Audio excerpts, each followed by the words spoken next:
All right, welcome back to another episode of the Danger Room. And for those who don't know, we're trying something new this week of uploading videos to YouTube. So if you want to see Sploosh's smiling face right now, uh, uh, you can go ahead and check it out there. As well as Happy Halloween to those who celebrate it. I am very festive right now, and Jacob carved some pumpkins. You could check that out in our off-topic channel on the Discord. They look pretty sweet. You got what? There's a Zelda one, a low battery, and what was the first one? I forgot. My son wanted a cat, so I did a Oh, cat. there, yeah. So there's some cool little things we're doing. So yeah, let's just jump right into it. Jacob, what do you have today for Xavier Protocols? I guess it's going to tie in with our hot take, spoiler alert, but we've had some recent changes to some cards which change the dice math on flurry attacks. So this is affecting Valkyrie, it's affecting Medusa, and maybe it's affecting Corvus. We're kind of expecting that. And so I thought I'd run the maths on it and see what the actual impact is on the numbers. So first, where are they at the minute? Let's talk Medusa first. Medusa rolls 5 dice. And that gives her a 53% chance of getting a wild. You know what? I've forgotten to add in the reroll. So it's actually going to be a little bit higher than that. But with 5 dice, you got a 53% chance of getting the wild. With the changes, just with 5 dice, ignoring that reroll, maybe she's stacking Angela. It's all good. Then it goes down from 53 down to 26. Now that's rough. That's about half. So it's going to come up half as often. So instead of every other attack, it's going to be 1 in 4 as a rough rule of thumb. Now, rerolls make that better, but still it gives you an idea. Valkyrie goes from 65% chance of getting that flurry off down to 39. So again, it's not quite half, but it's almost half. So it's really slashing those odds. And finally, Corvus, assuming that he does, he goes from getting it 70% of the time at the minute down to, I'm not quite certain of this number, I need to go and double check it, but it's in the region of 57%. So it hurts Corvus a lot less if it turns out that's what he's got. But I wouldn't be surprised for that reason if he had something slightly different on his flurry. I can't think what it would be, like a wild and a shield or something. I don't know. But if that is the change for Corvus, it doesn't hit him as hard as it hits those others, because often the problem with what you're looking for is you're missing that crit rather than missing that wild. Interesting. So if you wanted a rough rule of thumb, if you said it happens about half as often, you're not far off. I think that's kind of interesting. Like, I was expecting it to be hurt a little bit more than that. But it's better than what 70% of the time. Yeah, well, I mean, that was Corvus with the reality gem, so it made it. It's even better if you compare 7 dice 65 to 7 reality. That extra 5% is the chance of you getting that crit and then that crit rolling into a wild. Is why those two numbers are different. Interesting. I would like to know Valkyrie's spender with Doom Prophecy. There's 10 dice. Yes, I would like to know that too. I'll get on that for you. Any guesses? Just like a rough guesstimate? Well, 10 is what? 10's about like 86%, I think. Let me just double check that for you. 10 is 78%, so I'd expect it to go down to somewhere in the region of 40, I'm going to guess 48, but that's a bit of a guess. So about half the time, maybe just under half, feels about right. But going down from over 3/4 to half. Yeah. Well, I just rolled it out and I missed already. So first roll. Oh, well, yeah. Point proof. Seems legit. There it is. Proven math right there. That's how we do it. All right, awesome. Well, let's go ahead and get moving on to our hot takes. And who are we discussing this time? I forgot to look. Jacob, following on from what we talked about, we're looking to talk about Medusa and Valkyrie and their revised cards that AMG showed us. And Jacob, what do you think of them? Well, I mean, the big question is, for a long time, Valkyrie has been like a go-to 3. She's been a top tier 3, which a lot of people have been taking out of affiliation. And Medusa has been one of sort of the power 4s, along with Enchantress. People have been splashing 4 out of affiliation. And I think what they're aiming to do with this is to change that and make them good in affiliation. And maybe there's the odd team where they're an unaffiliated character, but I think that was the intention, and I think they probably managed it.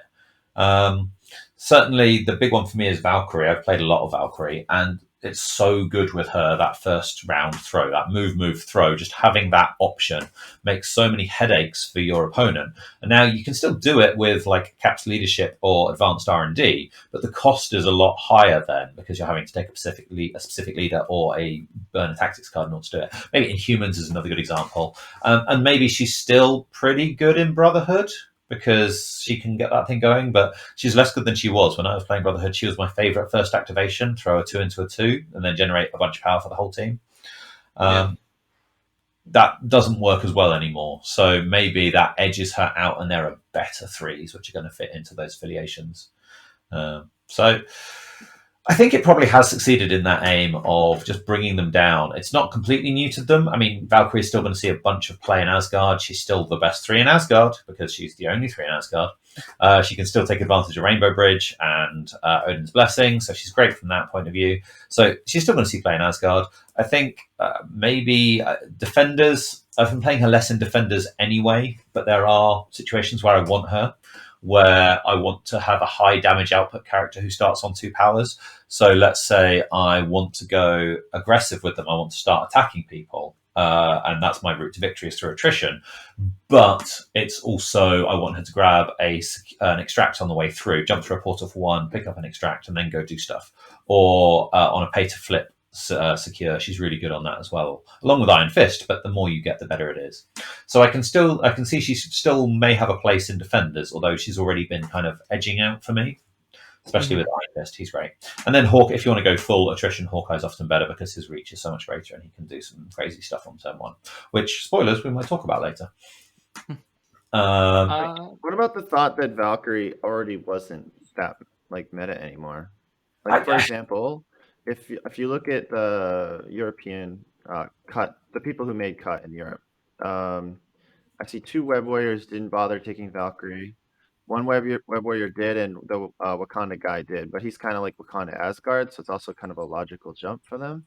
And then Web Warriors also, I didn't even see people bring it, but Web Warriors will eventually be able to bring Miss Marvel, which is pretty good in Web Warriors. What is it? Hell Cannon ran Miss Marvel in the West bracket. That's cute. Yeah. I guess my point is, like, who's playing Valkyrie? Like, Wakanda, I guess, but like that's mostly because it's Wakanda, and like maybe that 3 power will hurt, but I don't know who they'd replace her with anyway. I mean, Gwen's really good in that she can move, but she was kind of already in it. But maybe you go Gwen and Miles. I know a while ago people were like Valkyrie and Miles is the way to do it. So maybe you go Gwen and Miles as your 2 free threats to make your 15 in Wakanda. Yeah, I mean, you still have the charge with the 2 power, so she's not like dead on turn 1 or anything.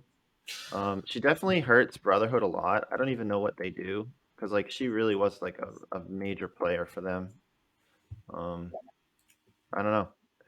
She can still be enabled in Brotherhood by like having Magneto throw stuff. I think it changes your build. Vision can still do something similar, can't he, with his synthesis, which gives him the power to do the throw. So he can still start the chain of throwing stuff. But maybe that changes your build to them a little bit. Threat value your threat builds a little bit. Well, it's like you like using her with Dormammu. Like, what does that change completely? So I think Dormammu might be the one where she's still locked in because she's now starting with 3 power per turn, which is basically kind of the same effect. Yeah, shiny. And probably you're more interested in the attrition side of her rather than the control side of her anyway. And there could be an argument as well for like Steve Avengers. Yep. But they've got so many good affiliated 3s who can take advantage of Avengers Assemble. So I think it's going to be a hard sell in that.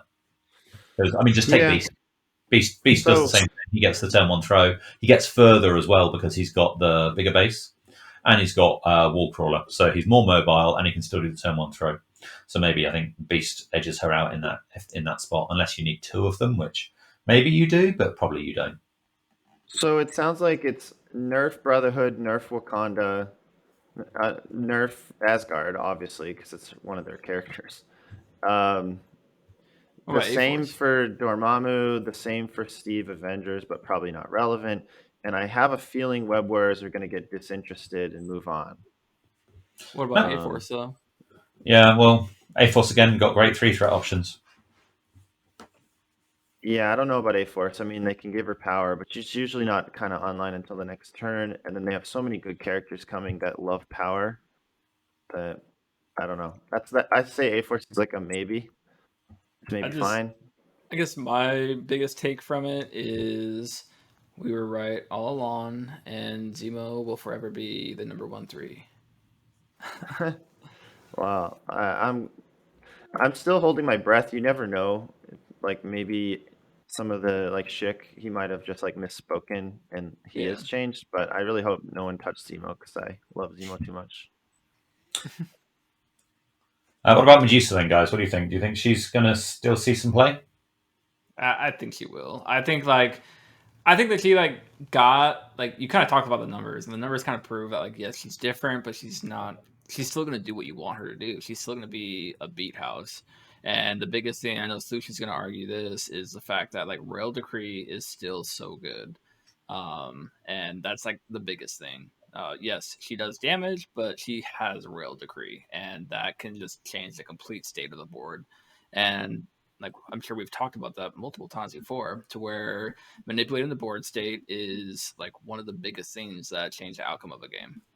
So I think Medusa stays like a high rank 4. Yeah, Yeah. she's less broken though. Yeah. You know, so that influences her impact in unaffiliated. I think with affiliated, you're still just loving her, and Mm-hmm. AMG did a good job of not destroying her as a character or anything like that. She's still going to have the same highs that she has now, which is pretty exciting and scary for your opponent. But more likely, she's going to have kind of more like medium turns, more in line with what a 4 threat should be. Yeah. Her power gain will be limited, but honestly, I was finding my Medusas at like 8 power every game. So it's like, it not like it was pretty trivial too, right? Like it wasn't like it was difficult at all. Um, her builder just made the spender like literally irrelevant. I still think it might anyway, even with the new version of her, but at least it's like a little bit more of a thought. Um, Well, and yeah, yeah, I think the issue there is you nearly always want to royal decree at least once, sometimes twice, yeah, and you nearly always want a hair flip as well. So you're looking at 5 to 7 power to do those two superpowers every round, and Yeah. it costs 6 to do split ends. So you need 11 power to do all of those things. yeah. It's I Which mean, like it's it's like the nice same to thing. royal decree, but I don't think you royal decreeing like every turn or anything. It definitely is something you try to do frequently, but I don't, I mean, you try and engineer it as much as you can. I mean, you get to a point where you're on a point and you don't need to leave. So I guess it's not all the time, and maybe that's when you start doing your area to attack. Yeah. I think she has the same issue that Carnage has, is where like the builder is just really solid. Like Carnage's builder is nothing special, but it's still solid and it does work. Um, and you really only use your spender if the perfect situation arises. I guess we'll talk about that a little bit later when we talk about this week's league games. But I mean, I guess it, the other thing to say is the change to the way the timing of the push is yeah, another that's a bit of big a nerf one. because it Yeah, used to be that you could attack, attack, push, push, and now you have to do the push before damage. So you go attack, push if you want to, and then if you get the flurry, then you attack. You might be out of range because if you push them, or you've sacrificed that push to get a second attack. So yeah, which is huge. Like that's such a big change because before she would just attack, attack, push, push, and like you just be gone. Like if you're not dead, you're out of the game. Like yeah, you're essentially I staggered at least, depending on your movement. I yeah, actually think it's a slight buff to like most situations, but there are situations where it's a nerf. Um, so for example, if you attack someone twice, and let's say that was like your last action, hmm um, the double move was probably better because you're just like, oh, I didn't kill you, so go away. You know. yeah, Yeah, However, I found more often if you would like kill someone within range of her, knowing the swing back is coming, it actually was kind of annoying, like their positioning. Because you're like, oh, well, next turn now they're going to kill me. With this, you can kill someone and move them away. So the sort of swing back isn't going to be as severe. That's Or, a really good Well, point, actually, Boosh. Yeah. Okay. No, I doesn't like that. doesn't this also help you with things like martial artist? um, Because you pushing for I damage mean, is calculated. It's oh, difficult. No. because it Wait. doesn't have to do No. No, damage to before damage is anyone, dealt. So it's after it's calculated, but before it's dealt. right? But you Yeah. don't have to actually do damage anymore, right? You just push with the wild, right? Yes, wild push. Yeah. Yeah. So, huh? Yeah. I think though overall as a character, she's more in line, which is what we want, right? I think like I'd take her as like a middling A tier character, and she's no longer like that low S.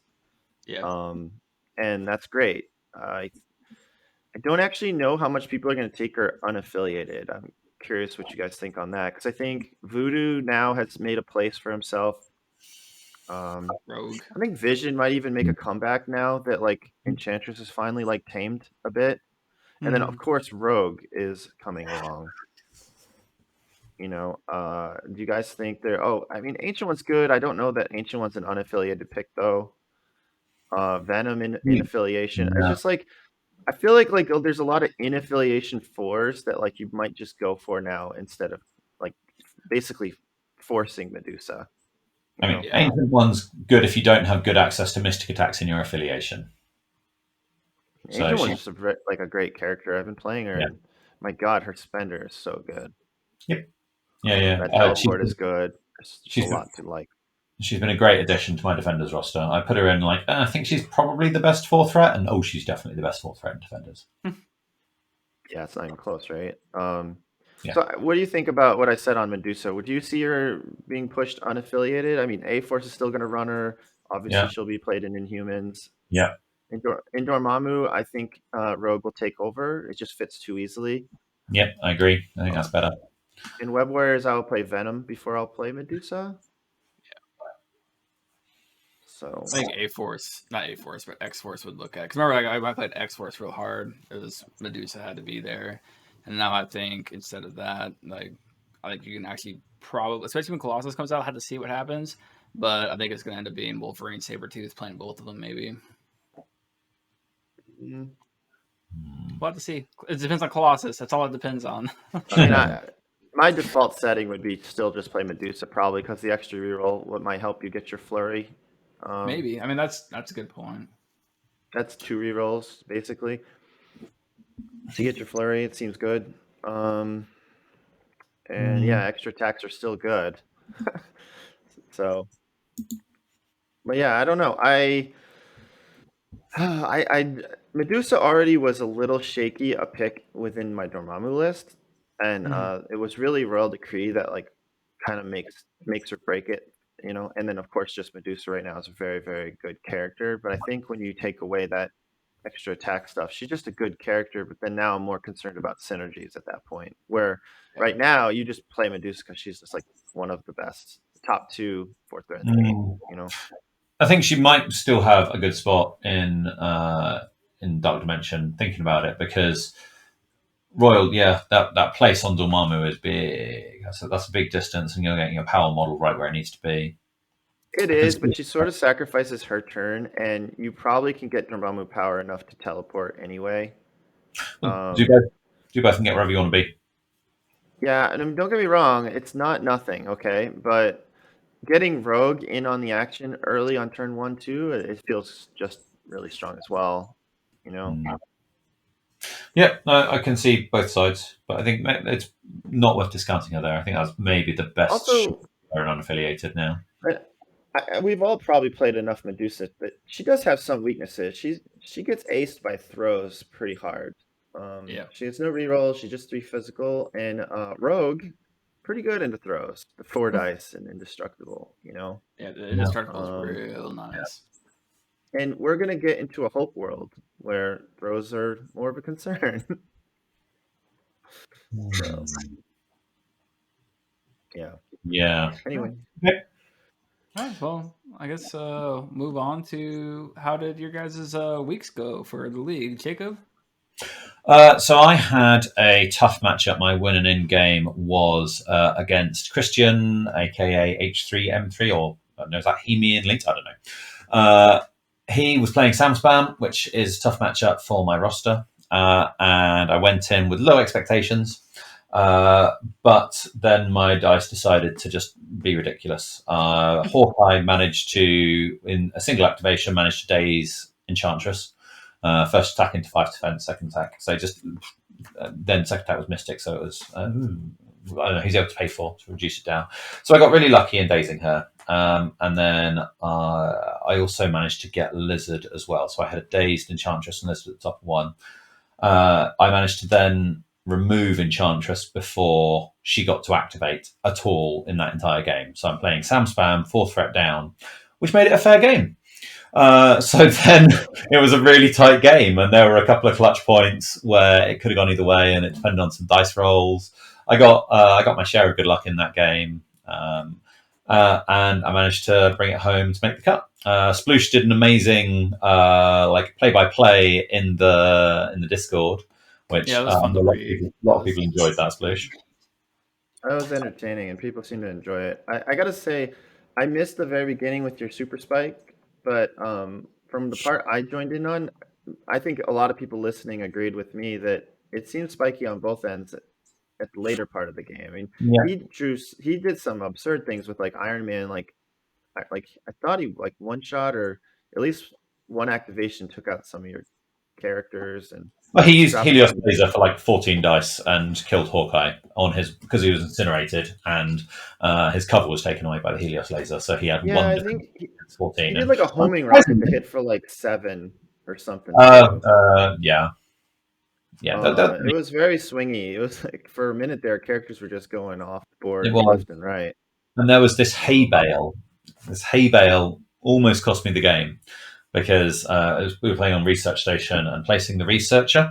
I didn't place it quite far enough, like half an inch to the left, and then my Modoc could have walked to kill Enchantress and been on in the researcher, and I would have started scoring that researcher way earlier because I scored it on round 1 and then didn't score it again until round 5 because he just kept throwing people in there. But then he kept throwing in bodies to the grinder. I think he thought there was one rules thing as well that came up. He thought that we both had one healthy character, and he thought by moving his injured Black Widow in on it, he was going to claim it. And that's not how it works. If you've got healthy characters, it doesn't matter how many injured characters you've got. It's only the healthy characters that count. I just say also, I mean, Jacob, I think you're underselling how insane your game was. So you say it was a fair game. I mean, your game came down to like 2 dice physical madman roll to decide Yeah. like the whole game, basically. Yeah. Uh, And you yeah, I nearly mean, tabled him. I think he had like one character left at the end, yeah, but it was literally like a 1 VP swing difference between you winning and losing. yeah. We got because we got Um, 16-16 at the end of round 6, and then so the end of your round 7, I managed to score all 8 VPs on the board. yeah, your opponent, yeah, and I'm sure if someone saw the score, it would be misleading to Yeah. because you were down like how much, like something like 5 or 6 or something on the last turn It's like or kind of last turn, like, and then you had to do these crazy things, and then I think at one he point I like was took 13 out five your down. Yeah, 13 5 strange. down. He took out your strange, which made the turn also insane, right? Because you had like 3 characters, and he just like activated, I think, Iron Man and just took out Days Strange, and then I mean, I was just listening, but from the sound of your voice, it sounded like you weren't as confident about winning after that happening. Um, and then you somehow Yeah, pull I it mean, off. I was constantly going, man, what's my route to victory? What's the math route in terms of victory points that gets me to win this? And it kept changing. So he did some great plays. You know, field dressing is such a good card in Sam Spams, bringing someone back and going, right, well, now they're going to do all this kind of crazy stuff. So that could be hard to predict exactly when they're going to play field dressing. Yeah, it's just nuts that you made him play 4 threat down, and then it came down to like that Yeah. 2 dice physical roll. Well, I mean, Decide the entire thing. it took a Hawkeye activation and a Modoc activation to get that off the board. So Hawkeye did the healthy side, and Modoc with like one attack and a size 3 throw did the injured side. But he had to move to get into range. And yeah, he's a good player. To give him his credit, Christian, he deserved to be up competing for the cut, and I can understand he might feel a little bit aggrieved that some of my dice might have helped swing it in my way, because I think that is a hard matchup, and I think for me to win it, it did need dice to help me out. Yeah, we had talked about that. Really, we're just like, you gotta get lucky. Good luck. But then, fortune favours the bold. If I'd gone and played conservatively, I think I pretty much auto lose that. You need to put yourself in a position to be able to have dice go in your favour in matchups like that, where you've got to rely on dice. If you're not making aggressive plays, then you're not going to win. So, I mean, sometimes you'll make those aggressive plays and the dice won't go your way and you lose, which is kind of what happened against Pat. I was in exactly the same situation against Sam Spam, and I was like, right, well, I've just got to kill lots of stuff. And my dice didn't go the way they needed to in that game, and I didn't win it. So I don't know that we officially said it, but the entire podcast crew made cut. I mean, that's pretty great. Congratulations, guys. Round of applause. I think the coolest thing about that is not only did the three of us make cuts, and Jacob and I were talking about this a little bit earlier, but the fact that each of us made cuts with a non-meta pick. I just think that's awesome. Like, I don't know, like, I guess you can like say like, what do you mean by that? But it's like, what, 80%? How much is a Sam Spam? Like, it's pushing 50, I think. So 10, like, I think it's about 10 out of 25 qualified with Sam Spam. 40%. It's like out of all three leagues, there was like 6 foes players. Like there was like 3 over in Europe, and then there was Chewy and myself in Central, and then Mark in West. I don't know if there was any in Australia. Sploosh, you were the only Dormammu player as far as I know. And I mean, there were random people playing Dormammu, they just weren't winning as much. Yeah, fair enough. And if you look at the stats, defenders are officially the worst affiliation. Did they update the stats, by the way? I didn't. Round 6 yet? From round 4, round 5, defenders had the lowest win percentage of any affiliation. So. Listen, I'm not implying that it got better since last week. I love reading those stats, and I'm really eager to see how things pan out with round 6 being done. I'm sure. Yeah. I mean, you gave Sam a loss, so maybe their win rate goes down a little. I gave a Web Warriors player a loss, and so maybe their win rate goes down a little. Those two were like the top dogs, right? So, yeah, I think Wakanda was up there, but only because they'd been like 3 games. Right, basically one guy playing them and doing well. Yeah.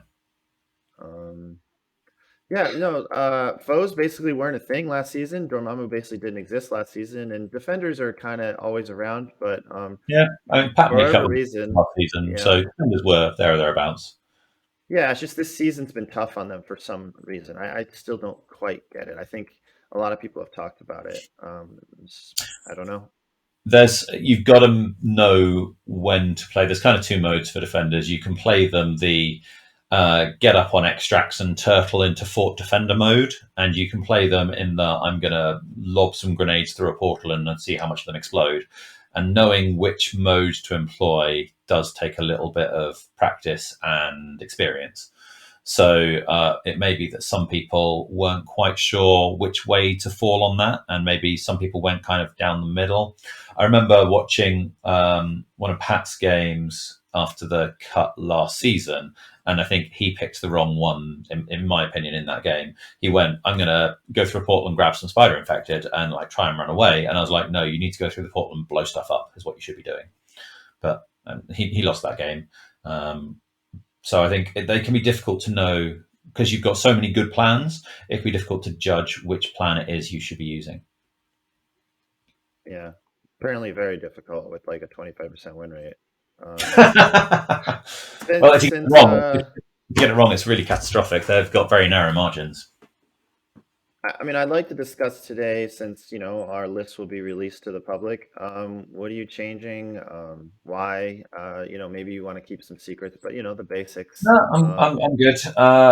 What am I changing? I'm bringing back Scarlet Witch. I took her out mid-season change because I wasn't playing her. And then I very quickly sat down and went, right, against Pat, what do I do at 16? What do I do at 15? I'd really like to have an affiliated 5 beat stick. Right.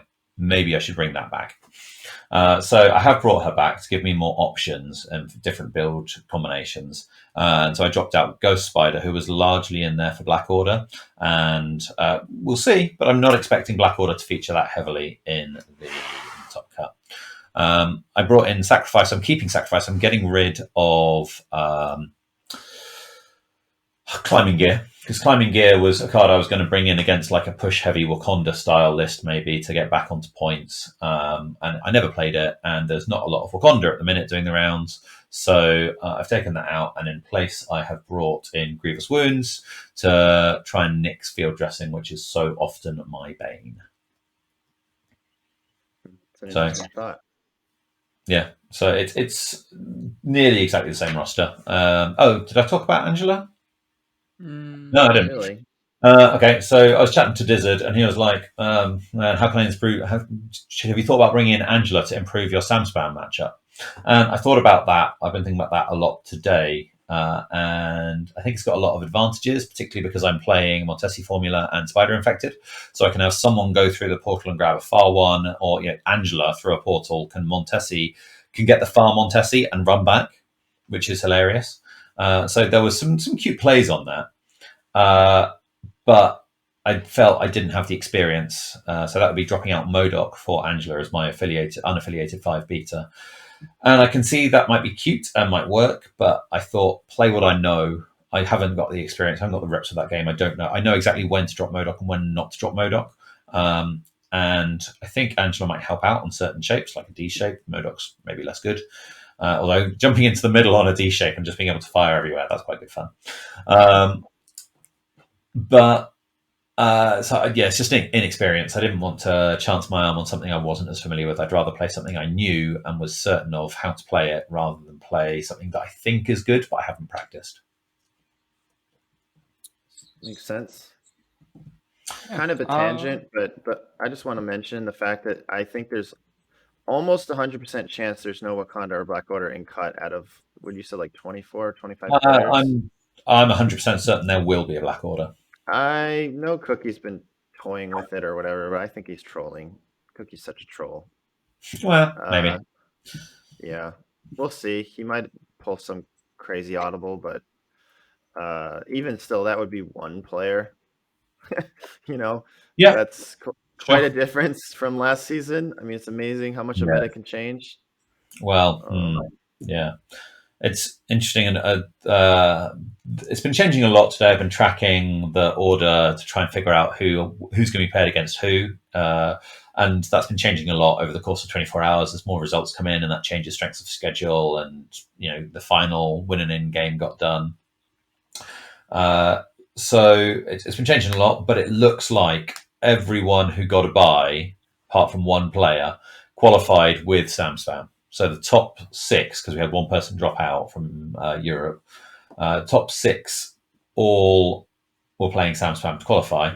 And the 7th player, I think I've heard rumors around that they might be switching to SamSpam as well. So it may be that all the people who've got the buy into the top 16 are going to be playing SamSpam. I mean, maybe Pat completely changes his roster. He's been known to do that. No, I'm done with it. He will not. Else. No, I've talked to Pat. He's never felt more experienced and ready. He's going to run SamSpam. That'll be hard to beat. Speaking from experience. Literal experience. Tell us about your game. Geez, it was so long ago. I played like right in the top of the week. Playing against Web Warriors. It was, let's see. We did Meteors. I won Prios. That was huge. I got Meteors, which I know Web Warriors hate spending power on things. And then they took Research. And I don't know, man. Hood like went crazy. It was like my first official game with Hood in Dormammu. And I mean, I don't know what to say. The guy was just going crazy. Hood was just incredibly fun to play. He was rolling hot. Those 6 dice charges are great. Visibility Cloak in Dormammu seems fine because he just seems to have extra power, and you kind of want to burn power with Hood, so you don't die to Dormammu's leadership. Yep. With using a card Follow Me at one point because he had all that extra power, he was able to activate Valkyrie and have her do stuff. But I ended up winning. It was cool. My opponent was never played against Dormammu before, and he made one critical error that isn't the first time this has happened in the league, where people attack him forgetting he has the push ability. So what goes from like contesting researcher is me winning researcher, which is a mistake. But then also me pushing him, I pushed his Miles closer to Hood, who then charged and killed him, and then teleported and captured a middle point and basically locked in the game for me. So yeah, like, oh my gosh, like Hood basically won like a 1v3. It was like Lizard, Okoye, and Moon Knight. And Moon Knight is scary for Hood, I will say. Just the way like rapid fire works into his invulnerability and stuff like that. Yeah. And it's hard to pay for Invisible Cloak when someone's rapid firing you. However, I took him out with like one big laser. The arc lightning just erased Moon Knight from the table, and I was actually a little upset about it because if he lived at like one, I could have ricocheted like 2 arc lightnings for 2 into a Koye Lizard. But whatever, when you kill a character with one attack, you take it, right? So yeah, I don't know. So earlier in the season, I MODOK like straight up just like won me a game, and then I cut him mid-season. And Hood, I mean, I don't think Hood won me the game himself, but he definitely overperformed, and I'm gonna probably cut him. So this is how you don't have attachments to your characters. You got to make the hard decisions. So I'm really sad because I had so much fun playing Hood, and I think Hood's like just such a cool character. But he's not going to fit. I'm happy to have beat a Web Warrior player to take their win rate down, because everyone's like trying to proclaim Web Warriors is like the greatest thing ever, which I don't know if that's true or not. I don't know. I don't find myself losing to Web Warriors too often, so I'm not sure how they're managing such a high win rate as of last week. But I'm just super thrilled. As I said last week, I'm super thrilled to get Dormammu into the cut, and I really am excited to play him more and hopefully don't fizzle out quickly, because I just wanted to prove Dormammu's competitive. So I'm 5-0 with Dormammu and 0-1 with unaffiliated right now, and I'm going to make some big changes. I added Convocation into my roster mid-cut to hopefully repair my matchups into Web Warriors and Sam Spam at lower threat values. Yep. I will say I didn't actually end up playing Wizards once in the last 3 games, but I was prepared for it and I was confident in it. And I did a lot of like mental sort of dojo of like, in my last match, for example, I was like, oh, if I play Web Warriors in the mirror, what am I going to do? And I felt pretty good about it. However, I'm going to cut Convocation. I think if I had 10 Tactics cards, it would be a harder choice, because unfortunately Convocation basically makes you play with 7 Tactics cards due to their leadership. Yeah. And I had taken Magic, Ancient One, and Voodoo, and they felt great. Magic is cool. I got to say, so one of the reasons I cut them is I had to beat a Convocation player to get in cut, and I was sweating like a Convocation mirror. It just seems like not pleasant because they all have these crazy, mystic defenses, and it just felt like it would make a dice game even more dicey. So I don't know. I'm gonna switch to Web Warriors. Major reason is all webbed up, just one card, easy, done. And I enjoy playing Web Warriors first of all, but I think they can work with. I am gonna keep playing Doom Prophecy. And I'm sure most people would be like, "What, Doom Prophecy with Web Warriors? That's kind of weird." But and it is kind of weird. But Web Warriors have Venom's a great target. Well, I'm not going to bring Venom, but I have Moon Knight, and I can still bring Valken Zemo into those threat values. Yeah. And I have played some practice games. None of these things are like these random shower thoughts. Like I've actually played games, into this stuff. So, see if it works, and yeah, I don't know. I've been impressed with Moon Knight and then running like Valkyrie or Zemo. Zemo gets to reroll skulls in Web Warriors, which is always a good time. Uh, or Valkyrie can use Warrior Legend to like change a skull with as long as she's contesting or whatever. So I Yeah. mean, I don't know. It feels good to me to play. I'm less nervous now in playing into like Wizards. I actually found Doom Prophecy very playable with Wizards, by the way, because you could do Doom Prophecy plays with like Baron Zemo, and then use the book. So when they attacked you physical, you change it to Mystic, and I find that very entertaining. Yep, Uh, that and seems good. then and then your Doom Prophecy character lives for another turn, Nice. and hopefully you have Prio or whatever, and you can use them again. So yeah, it's even you don't have that cool play with web warriors, unfortunately, but you just kind of hope that you get the value you need, and you got to be a little more careful with the timing. Where with wizards, I actually could just kind of Doom Prophecy and combo with books and not really care too much about timing. With web warriors, I have to think about it more. Um, but yeah, and then I had extra tactics cards. I brought Bitter Rivals, Blind Obsession back in. I have added Enchantress back in, which for a while there I didn't need. I had to make room for like Voodoo and stuff. And I think one of the reasons I was able to save an extra slot in my roster is because I think Miles is going to be very strong with Dormammu. Uh, I wanted to play Quicksilver with Dormammu because with R&D you can do some really obscene things with Quicksilver. Probably the most ridiculous one is you can double long up the middle of the board, steal someone's hammer, and then long move away. So I mean, nobody ever expects the home hammer steal, you know. Yep. And if you put Quicksilver middle of the table, he can literally grab every hammer on the table, or he can grab every cube on the table, every citizen on the table. I mean, it's ridiculous. So I'm a little sad to not play Quicksilver, just 'cause there is no room. Miles is kind of like a compromise. Miles can't do ridiculous Quicksilver plays, but if he's getting 2 power per turn, Venom Blast is online on turn 2. So it's almost like a Enchantress play. And Dormammu giving Miles power lets him jump like all over the place, and he's defensive. He seems like a Nice. solid pick to me. And I think Dormammu has to play like a weird like mix of killing and like objective sort of extract play. Also, Dormammu is going to be bringing like Skrull and alien ships. I would almost guarantee anyone playing Dormammu is probably going to do stuff like that.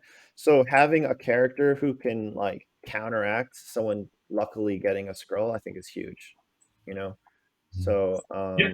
I feel really good about that. Just more synergies in the list. The other thing, because so when I had Wizards, I didn't feel comfortable playing Mutant Madman because like their physical is atrocious. So now that I have Web Warriors, I brought Mutant Madman back in, and then I had to decide on a third. I forget. I took portals out, spider portals. I'm gonna add Extremis in there. Extremis for me seems good for both Web Warrior and Dormammu. Having extra power because Dormammu gave you extra power. It seems good for healing. And then also, Web Warriors like the D shape for whiting out the board, and you have characters that are durable because they have rerolls, and then fast moving characters like Gwen. So the ability to like maybe even heal like twice on a turn just by interacting seems pretty good to me, and it actually gives me a little defense as well against cubes. A lot of people feel cubes is like good into Dormammu and pretty good into Web Warriors. So having that extra power being turned into health seems like a good play. So yeah, I don't know. I did add scrolls too because I had Montesi before, but I think even though Montesi's fine, I just kind of want to double down on the not letting people have extract, slow the game down kind of mentality. And because I have Miles, I feel comfortable doing that. So that's pretty much all the changes there. I had a blind obsession. I think I mentioned that, but Yeah, Yeah. Blind Obsession feels better as well, especially with a character like Moon Knight. Very happy to be playing Moon Knight. I'm not playing Black Cat. I didn't say that, but having Moon Knight in there. I mean, Blizzard and we fell in love with Moon Knight back in like July, and it feels great to be able to bring Moon Knight Tears, in. And tears in he my play eyes for yeah, he NashCon. plays the style like so I will say like if I was playing like only Web Warriors or I wasn't playing like sort of like these Doom Prophecy type strat, I would probably be a little less excited about Moon Knight, but since I'm already playing at a kind of aggressive style, there's no reason not to keep leaning into it, you know?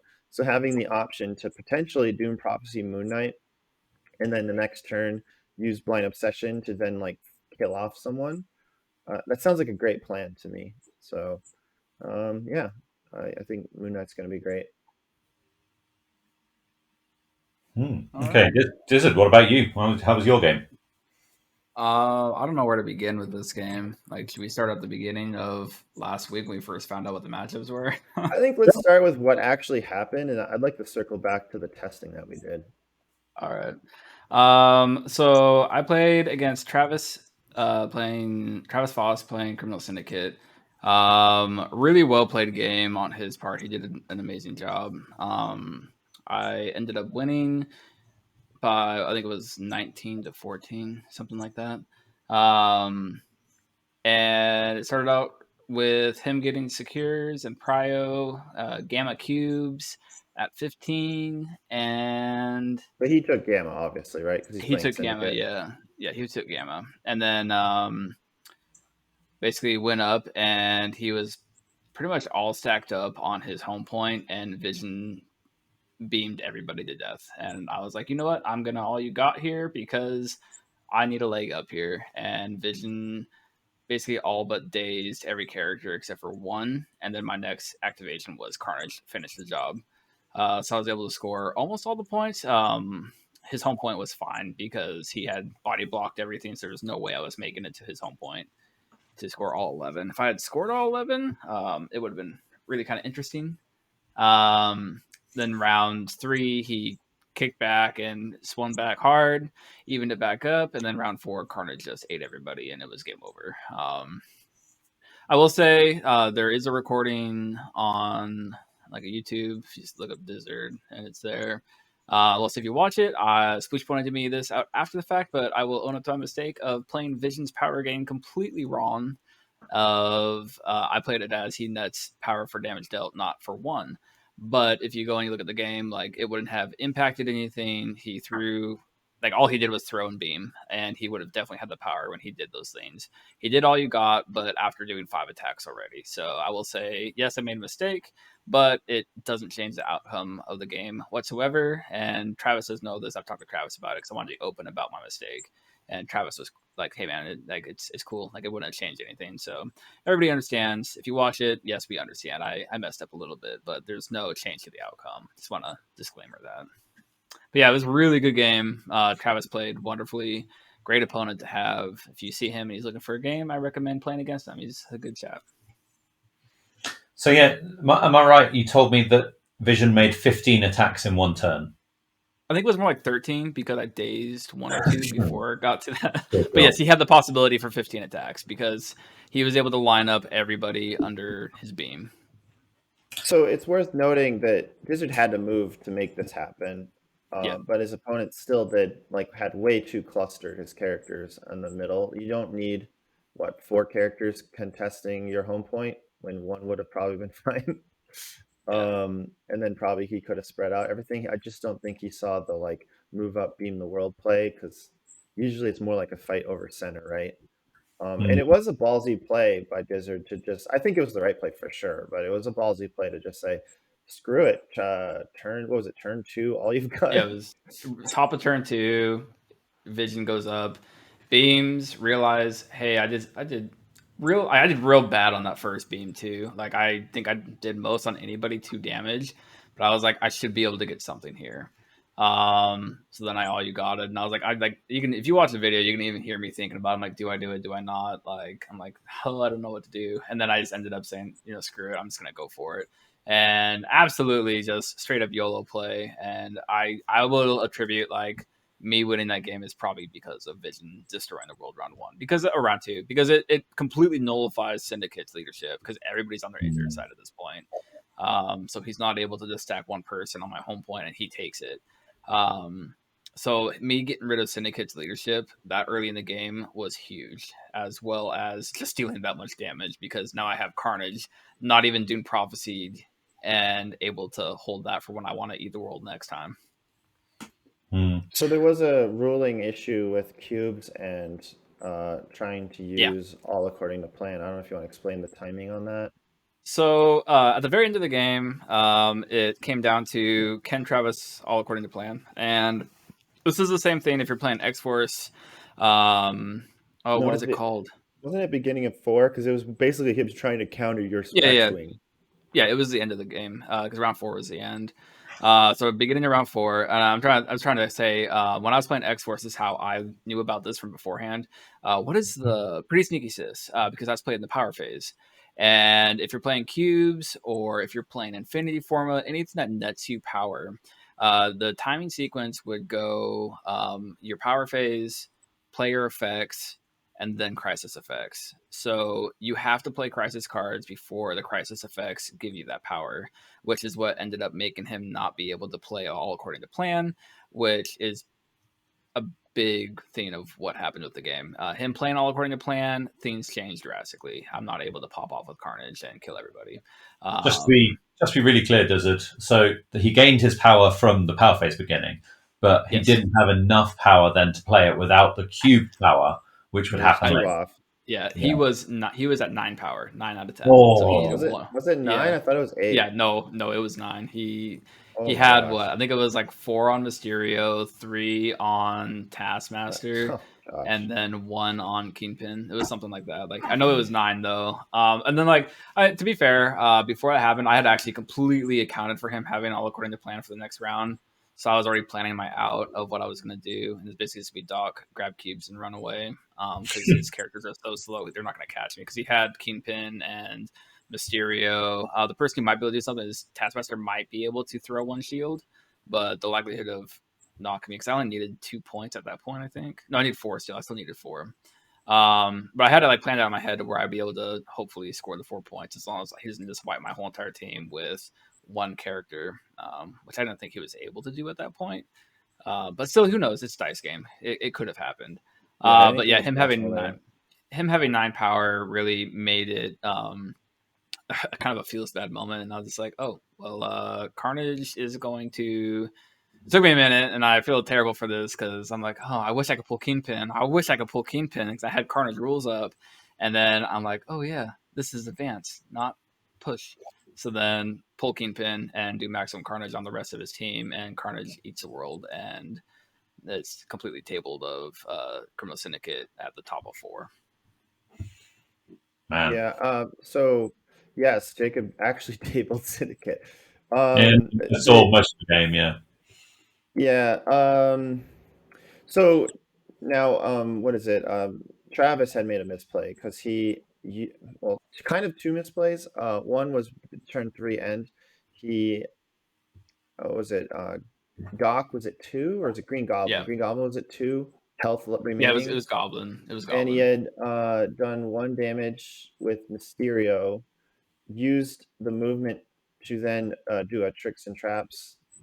Is that what it's called? Or he did tricks and traps, and that ultimately made him not be able to do all according to plan.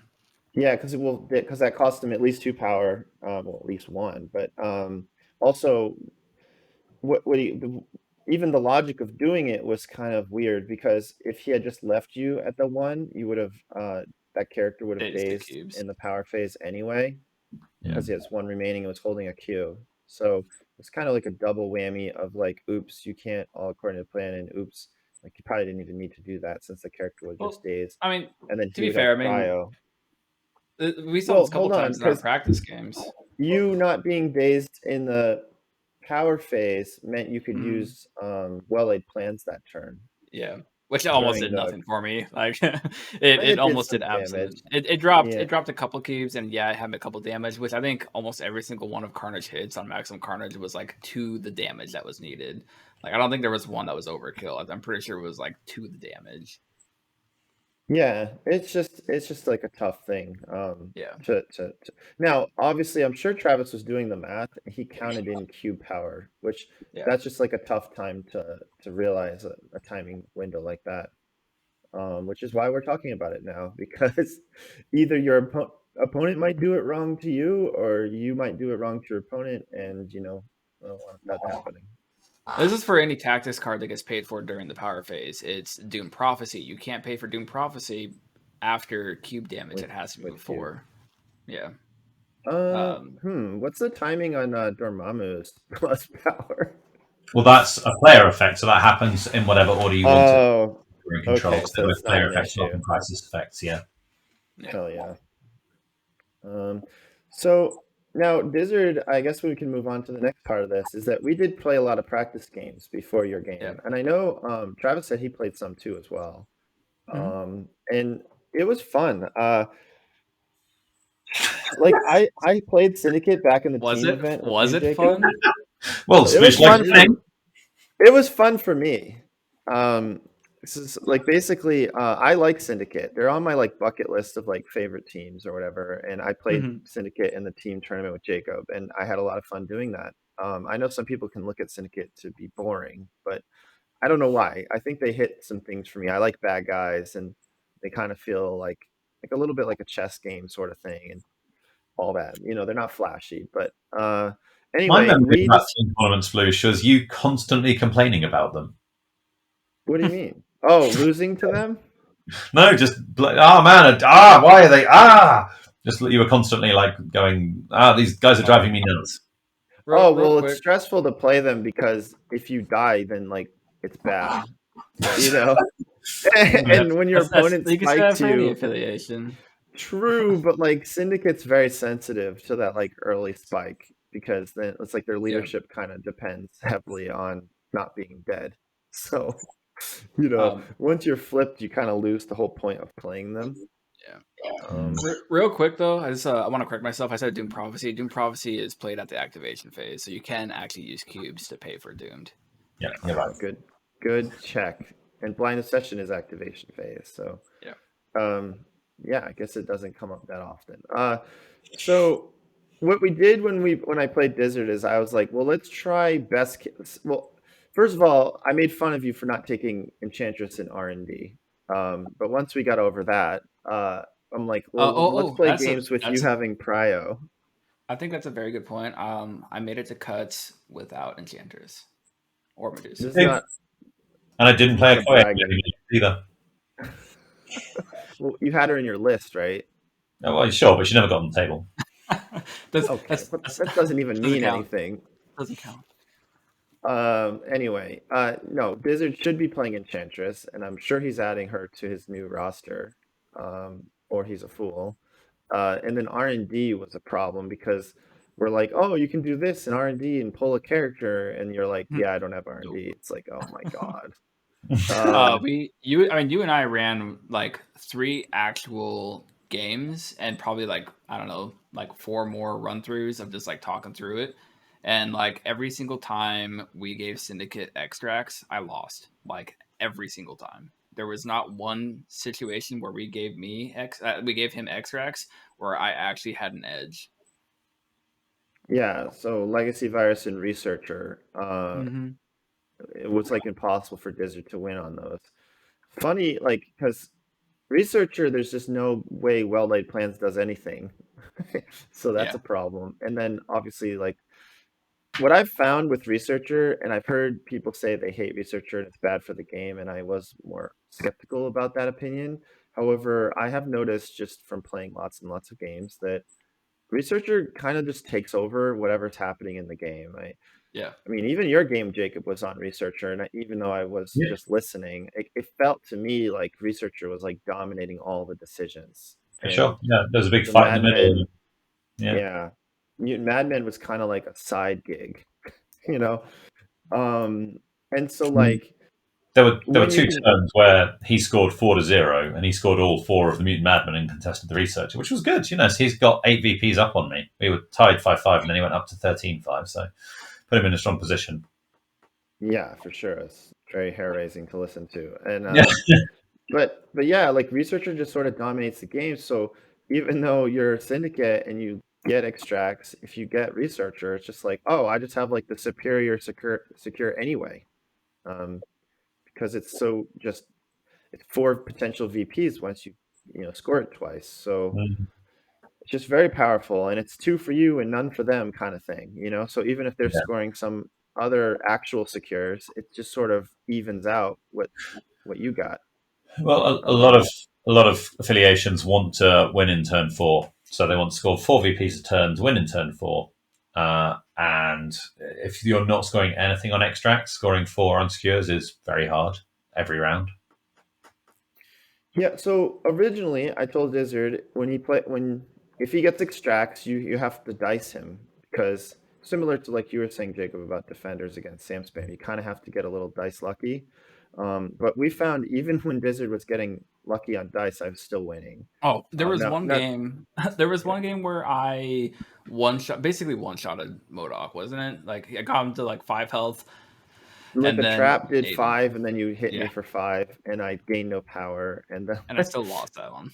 yeah, and well, and the game with Carnage, he was like hitting over average and getting in like huge hits when we were playing the researcher game, and Digital was still losing, and the researcher thing, honestly, I think is because he just didn't have Enchantress. Like lack of Enchantress is a problem when you play Syndicate on like research.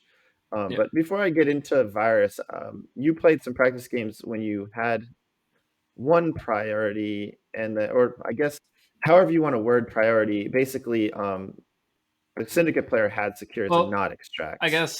I guess we'll step back. Like after like that happened, I was like going over my head, and I was like, I think the play is to just give him secures. Like Yeah, let me just like, and they were going through in my head, and I started looking at his list, and I was like, he can't play Enchantress at 15. I was like, I think my most ideal scenario is gonna be Gamma Cubes at 15, and yeah. And at the time, I and thought you were a raving madman, but because who does that, right? Like secures for a syndicate seems like a mistake. I yeah, mean, that's just sort of common knowledge, right? yeah. Well, it's But received wisdom, but that's not always yeah, true. right. But funny enough, that's what happened. He ended up playing 15 threat, and his opponent won prio and chose secures. Mhm. And he ended up winning. Now, you still had to get a little dice lucky, but honestly, I don't think your dice were that lucky that game. Oh no, You had a I lot of like two out of fives, 1 out of 5 yeah. rolls in that game. I would say Um, that there was times like and I tell people this all the time. Like when people look at again, they can go watch the video if you want to see like the play by play.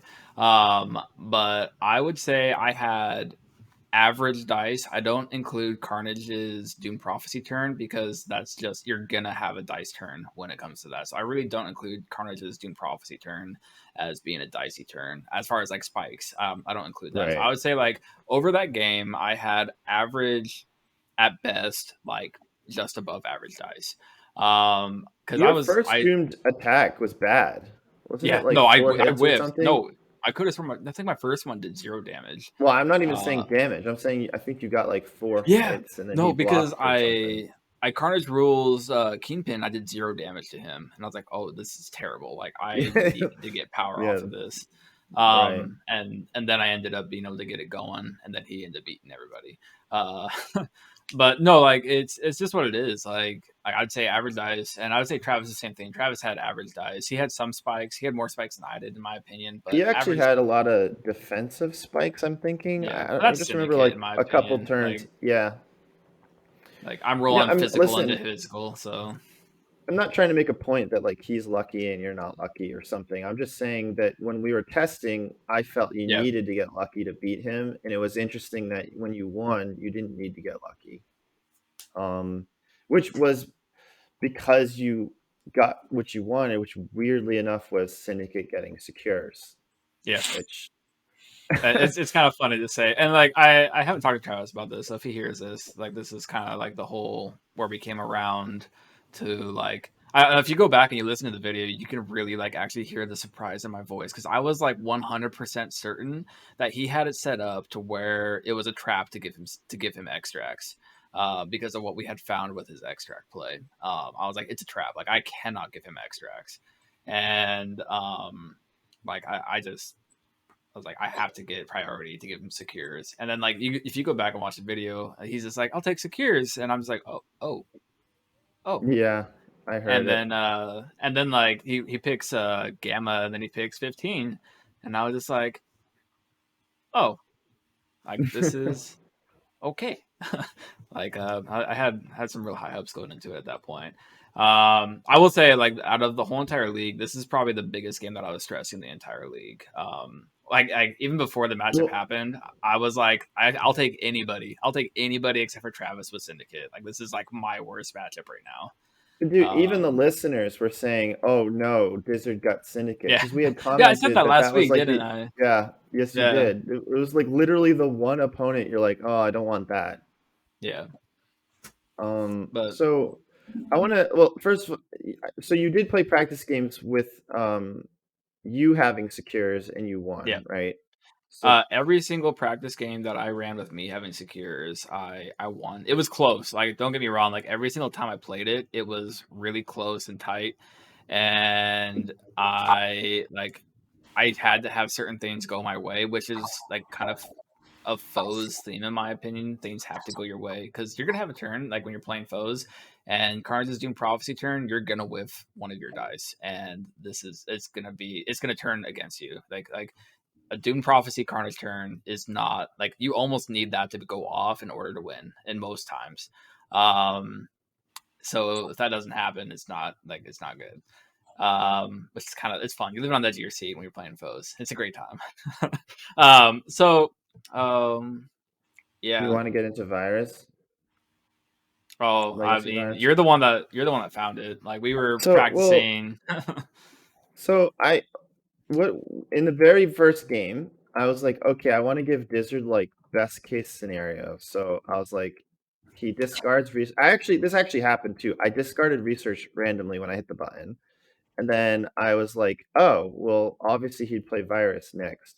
And then I built like what looked to me like the most obvious virus team, which Mhm. was it Kingpin, uh Black Cat, Enchantress. Angela, No, you didn't play Enchantress that Okoye. game. I don't think, did you? No, Modoc was the third. Yeah, So Modoc. Modoc, Cat, Kingpin, Angela, Okoye. And the idea is I'd have Angela run up and grab. You made it hard on me because you used the traps, the sinister traps. Yeah. So she had to just eat it. Um, Cat goes for like opposite side, the one that you would try to grab, and then I just sent like Kingpin up the middle and just tank damage and grab middle one. And I think the way it went is you had Prio, but you grabbed the one opposite Cat so that I wouldn't use Cat right away. And then I just went and grabbed the one that Kingpin grabbed, and then Angela grabbed hers because you didn't want to run into your own traps. And yeah, so basically, long story short, is I realized like in the middle of that game, like by like turn two, I was like, wait, this I can actually score all the virus on like beginning of turn three, like very easily. Um, with basically you have Angela bring the virus to like for in that game would be Kingpin, and Mhm. then have Black Cat get like R&D steal the thing away and then run away. And then you get hit from just the game, and then you use all according to plan, uh, and then basically just have Cat run over, give her thing to the person that was holding the two, and the game instantly ends. And I was like, "Oh wow, that's crazy." But I thought like, "Oh, that's not like reliable or that good." And then we played another game where I literally pulled off like on turn two, I had 15 VPs, and then like all I had to do was score one on that turn, and the game ended.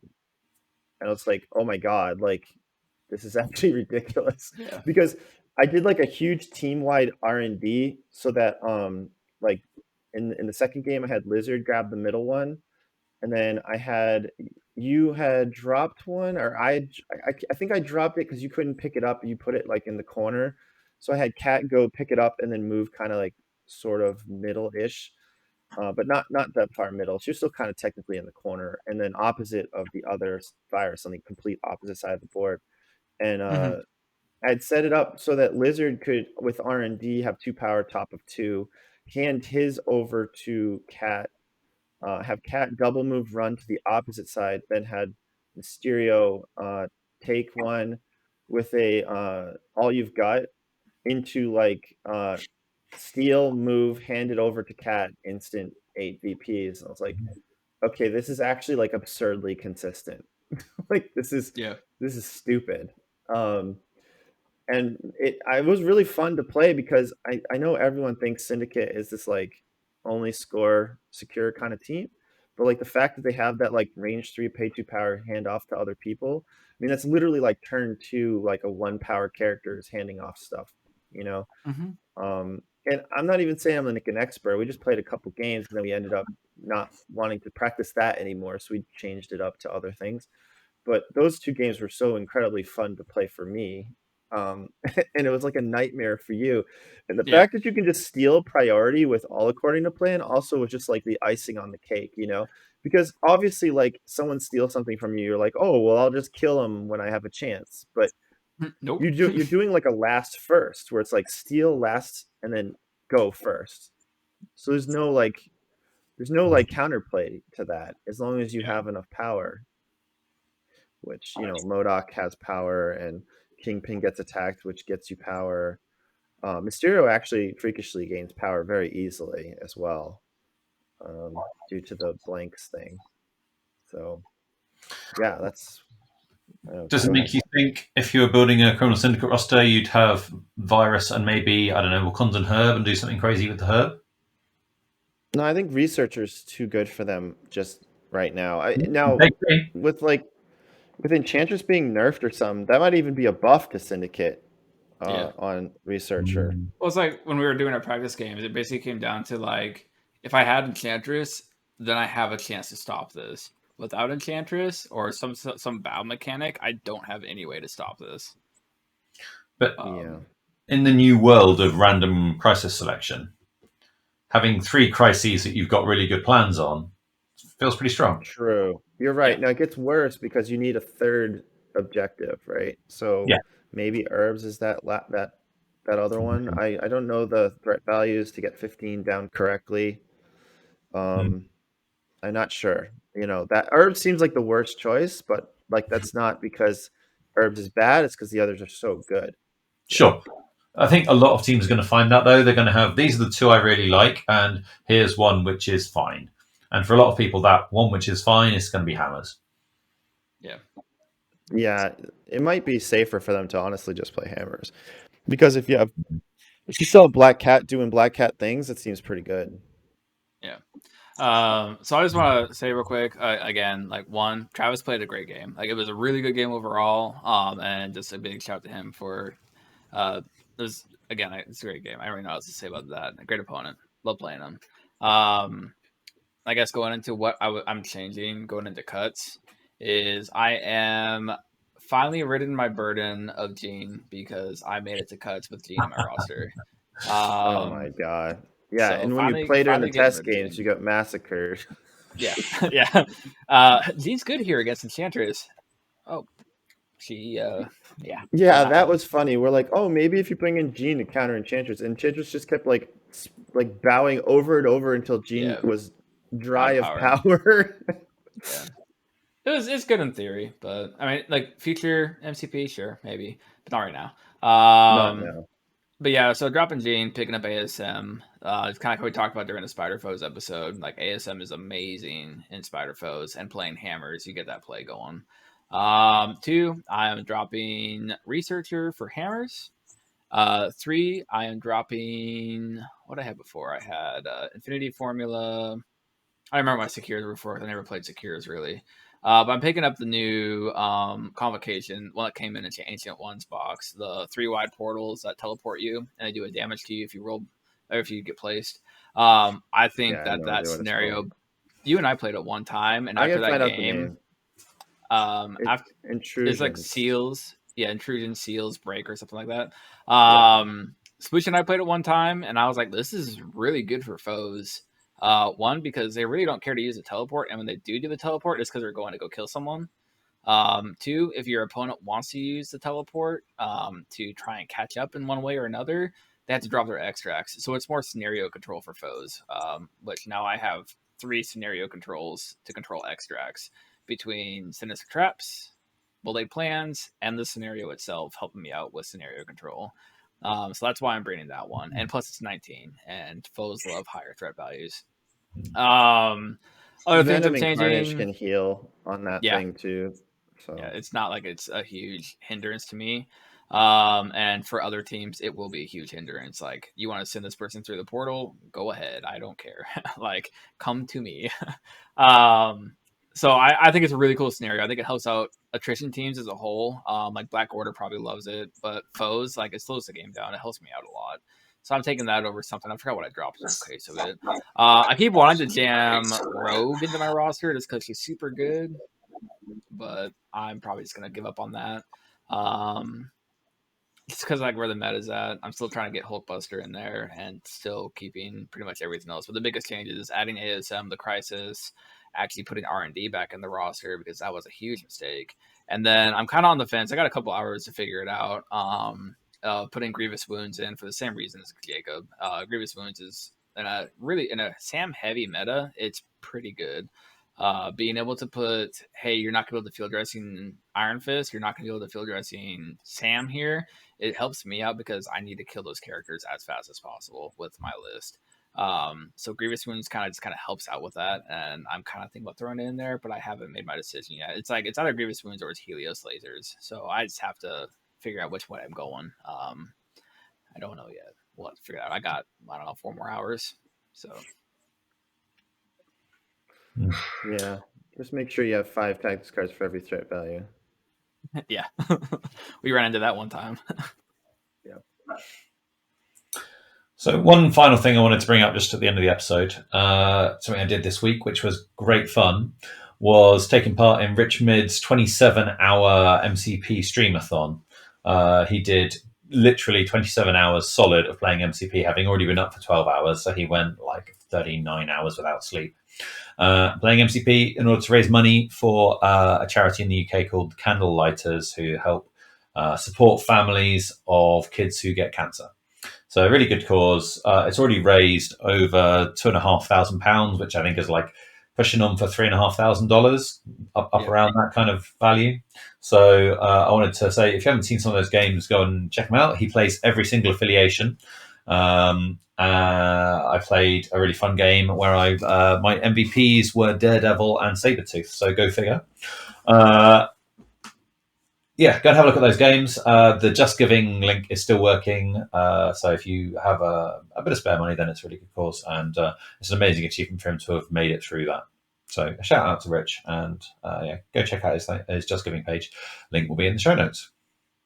Jacob, I watched some of that. I'm just curious, did he give you rules on your roster building, or was it kind of like do whatever you want? No, do what you want.